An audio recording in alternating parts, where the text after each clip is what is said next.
yang mana dia selalu dengan raja. Dia selalu dengan raja, tuan-tuan mulia. Pergi memburu binatang di dalam hutannya. Lepas tu raja ni, tuan-tuan, raja ni setiap tahun dia pasti akan pergi buru binatang di hutan. Dan bila dia sampai di hutan, tuan-tuan mulia, dia ada jumpa satu pondok. Dan bila raja pergi, tuan-tuan, raja akan bawa bersama dia adalah tentera TNI, doktor. Apabila raja perginya, raja masuk dulu sebelum raja buru binatang-binatangnya. Apabila raja masuk di dalam pondok sebelum buru binatang, raja omong-omong apa itu tak tahulah. Dia keluar. Selepas tu tentera pula masuk. Selepas tentera masuk pula, doktor masuk. Jadi wali tadi tanya dia, "Wahai raja, kamu omong apa itu? Apa yang kamu cakap dalam pondok itu? Apa ada hajat di dalam pondok itu?" Jadi raja kata, "Kamu masuk tengoklah." Bila dia masuk, tuan-tuan yang mulia, apa yang dia lihat ialah kuburannya. Kuburan siapa itu? Kuburan anak raja, tuan putrinya, di dalam pondok itu. Habis itu, Tuk Wali tanya pula, "Apa yang kamu bicaranya?" Raja bagi tahu, "Sekiranya pangkat dan derajat aku, harta aku boleh tukar dengan nyawa anak putriku, pasti aku akan tukarnya." Bagaimana dengan tentera pula, TNI pula? Maka wali itu tanya TNI apa yang dia cakap. Sekiranya pangkat dan keberanian dia atau pengalaman dia guna pistol semua, maka dia akan sekat daripada kematian tuan putrinya. Bagaimana dengan kedoktoran? Maka kedoktoran kata, sekiranya pakarnya, kami belajar universiti di USA, katanya, sekiranya kami pakar boleh berobat tuan putri, pasti kami guna pakar kami untuk selamatkan tuan putri. Jadi begitulah tuan-tuan mulia, kematian tidak ada satu pun yang boleh sekat, tuan-tuan mulia. Dan Allah SWT bagi tahu, kullu nafsin za'iqatul maut, ya setiap yang bernyawa akan merasai kematian, tuan-tuan mulia. Tidak kira sesiapa sekalipun. Dan tuan-tuan mulia, semua manusia ni, tuan-tuan mulia, semua termasuk kami, apa panggil, kita boleh yang saya dan tuan-tuan ingin kepada kejayaan. Ingin pada kejayaan. Tidak ada satu pun tak ingin pada kejayaan. Yang miskin, kejayaan dia rasa kaya. Yang sakit, kejayaan dia rasa sihat. Tapi kejayaan yang sebenarnya, tuan-tuan mulia, apabila manusia itu boleh taat perintah Allah Subhanahu wa taala, mengikut baginda Nabi sallallahu alaihi wasallam. Itu adalah kejayaan yang sebenarnya, tuan-tuan mulia. Kejayaan yang sebenarnya, kejayaan yang hakikinya. Sama ada di dunia dia selamat ataupun di akhirat dia pun selamat, tuan-tuan mulia. Jadi atas perkara agama ni, tuan-tuan mulia, untuk nak menyelesaikan agama biar sempurna daripada hujung rambut sampai ke hujung kaki, yang Allah SWT firman, laqad kana lakum fi rasulillahi uswatun hasanah. Nabi ini adalah tauladan dan contoh yang terbaik. Nabi adalah contoh yang terbaik, tuan-tuan mulia. Dan umat Nabi baginda Rasulullah sallallahu alaihi wasallam di zaman sekarang ni, tuan-tuan mulia, adalah yang mengikut Nabi sallallahu alaihi wasallam. Jadi umat pada hari ini, tuan-tuan mulia, walau bagaimanapun dia ucap kalimah la ilaha illallah Muhammadur Rasulullah, maka dia kena taat perintah Allah, ikut cara Nabi, tuan-tuan. Sekiranya dia ucap kalimah la ilaha illallah Muhammadur Rasulullah, maka dia tak ikut cara Nabi. Bagaimana dengan dia, tuan-tuan mulia? Hari ini, tuan-tuan mulia, solat berjumuah ni adalah perintah Allah dan sunnah Nabi sallallahu alaihi wasallam. Tapi ramai lagi manusia yang tidak datang untuk berjemaah cara Nabi sallallahu alaihi wasallam. Maka dia orang itu adalah umat siapa tuan-tuan mulia? Ada yang belum datang solat lagi tuan-tuan yang mulia. Ada yang belum datang solat. Ada yang solat lewat waktunya. Ada yang qada solatnya. Ada orang tak solat dan tahan orang tak nak solat lagi. Bagaimana dengan dia tuan-tuan mulia? Adakah mereka ni umat Nabi sallallahu alaihi wasallam? Umat Nabi tuan-tuan mulia, dia tidak. Dia sanggup diri masa harta dia untuk menyelamatkan diri dan umat-umat Nabi yang lain tuan-tuan mulia. Contohnya tuan-tuan mulia, sekiranya tuan-tuan nak datang solat di masjid, tuan-tuan dah pakai pakaian cantik, ada budak yang lemah jatuh longkang. Longkang itu air dalam tuan-tuan. Longkang itu air dalam tuan-tuan. Tapi azan dah kumandang. Tuan-tuan pakai cantik, dah nak iqamat dah. Tuan-tuan datang, tuan-tuan tengok, lihat, nampak budak jatuh dalam longkang.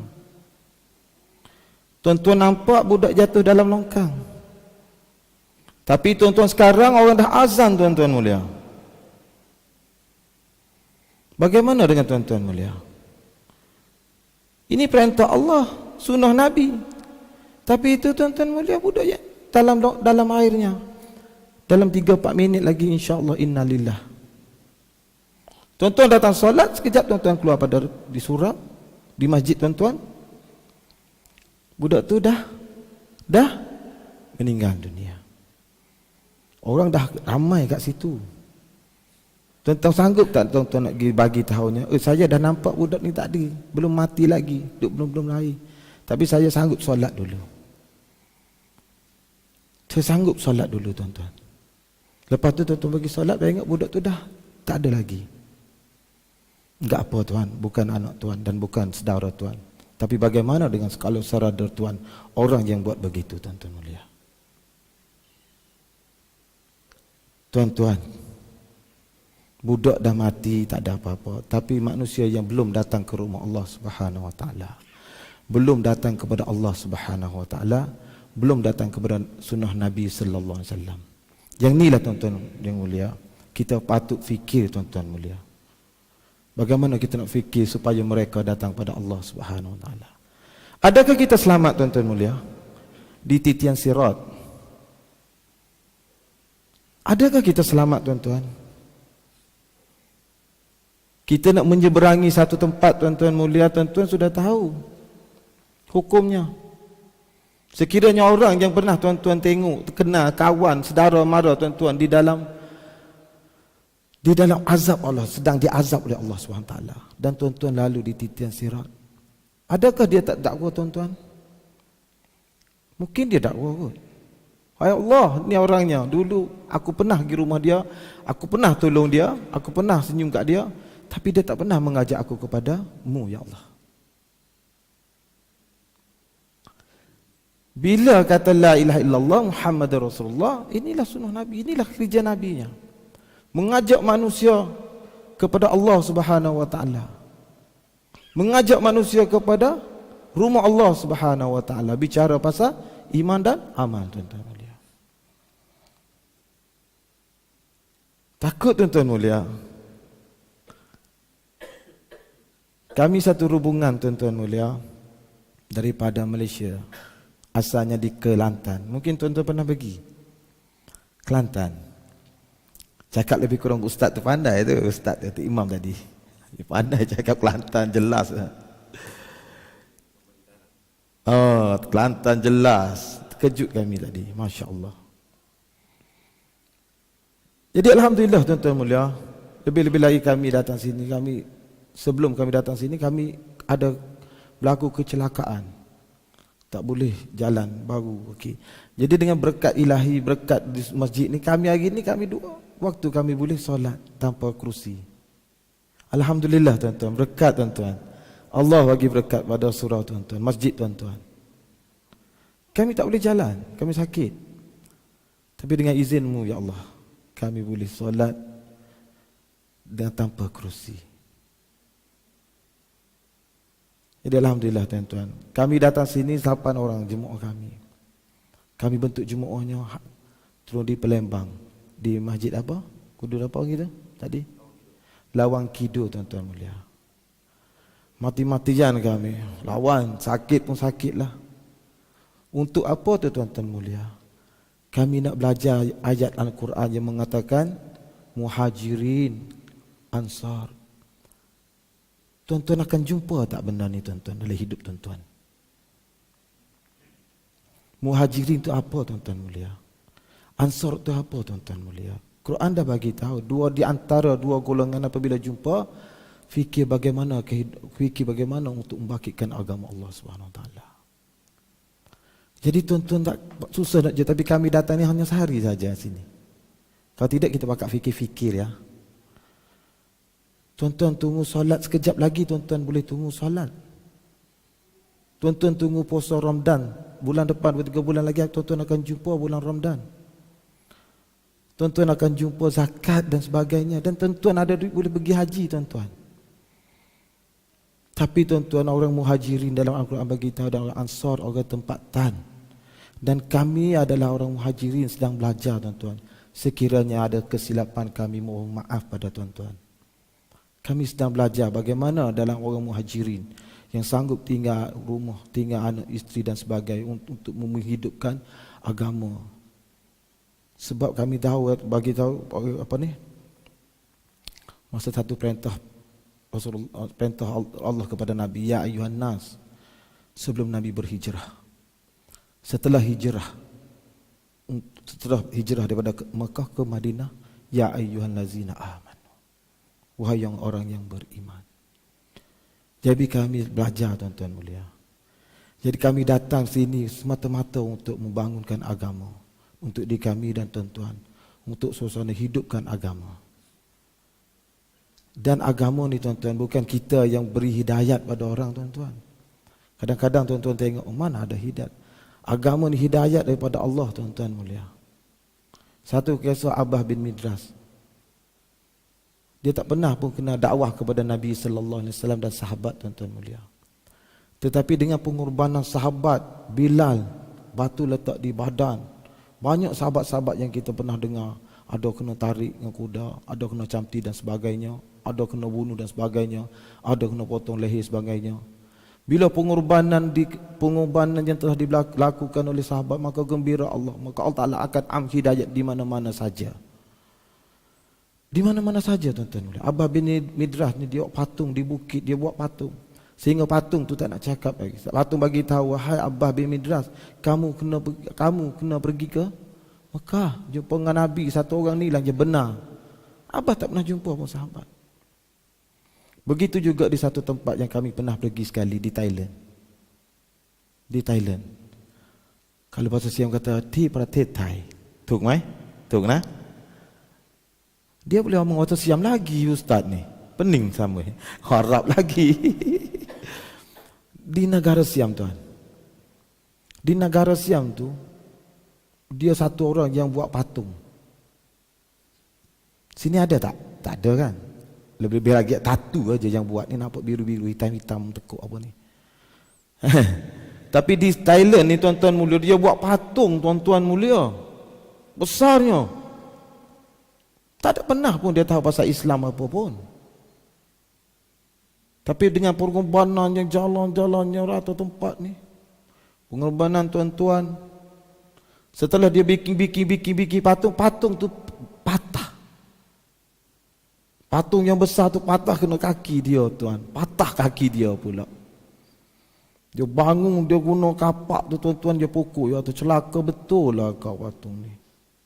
Aku yang bikin kau cantik-cantik, tapi kau pula yang bagi aku patahkan kaki aku ni. Itu hidayat tuan. Jadi kita tak faham hidayat ni apa tuan. Katakanlah tuan, satu orang yang datang rumah tuan-tuan, depan rumah tuan-tuan ni ada rumput. Nah, saya contohkan, ada rumput. Satu orang bawa mesin untuk potong rumput.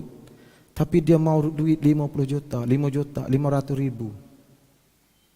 Dia ikhlas. Dia datang gerung, sudah. Berapa? Pasti kita kena bagi. Pasti kita kena sedekah. Kalau dia tak nak pun kita kena bagi. Berapa Pak? Tak apa saya ikhlas, tak apalah saya bagi kat awak. Oh tak apalah. Berapa Pak? 500. Oh murah, tak apa 500 bayar. Tapi ada juga yang satu lagi yang datang rumah Pak tuan-tuan, yang bawa mesin minyak kita sendiri. Bawa mesin berapa? Sorry Pak, kami tolong dengan ikhlas. Kami tak nak Pak. Kami tak nak langsung Pak. Kami turun dengan ikhlas. Pulang. Bagaimana kecintaan kita di antara dua orang itu tadi? Lama-lama dia datang pula. Ni gila betul lah kau ni. Aku tak suruh kau datang. Kau datang potong rupuk cuci habis di kawasan rumah aku. Tapi satu masa dia pun malu diri dia. Biarlah aku nak sedekah lah. Kau siapa dia, kalau kau tak nak aku bagilah. Ini hidayat tuan. Aku nak bagi hidayat ke sesiapa sekali pun lah. Hak aku. Allah. Dan apabila kita buat kerja agama tuan-tuan mulia, satu sen pun kita tak nak minta dengan Allah SWT. Kita sanggup kurban diri masa harta kita tuan-tuan. Seperti orang mesin rupuk yang tidak ada upah pun tuan-tuan mulia. Lalu tu tuan-tuan mulia, muhajirin wa ansar begini tuan-tuan mulia. Datang ke satu tempat untuk bangkitkan agama, dan tuan-tuan di sini bantu kami. Bantu orang buat kerja agama Allah Subhanahu wa taala. Jadi tuan-tuan mulia, ulama yang nak akan datang ni yang fikir bagaimana dunia ni tuan. Untuk mesyuarat mesyuarat dunia tuan-tuan. Berapa bulan 20 25 di Malaysia. Tapi ada kota juga. Tapi kena bagi ni di mana? Markas. 1,500 orang Indonesia tuan pergi mesyuarat dunia. Semua ada tuan. Di Seri Petaling. Ulama sampai di Seri Petaling memberi keterangan tentang mesyuarat bagaimana dunia ni tuan-tuan. Ada semua, Afrika, Nigeria, Kanada, Holland, semua datang kepada Arab Saudi, semua datang kepada Malaysia. Tapi package yang paling banyak sekali Indonesia, 1,500 orang tuan. Allah Akbar. Kami jemputlah semua tuan-tuan. Supaya datang pergi mesyuarat di Malaysia. Boleh insya-Allah. Boleh gitulah tuan-tuan, bicara kita tidaklah panjang sangat tadi minta 10. Ya. Boleh Sekiranya kami cakap apa yang tak kena, kami minta maaf ya.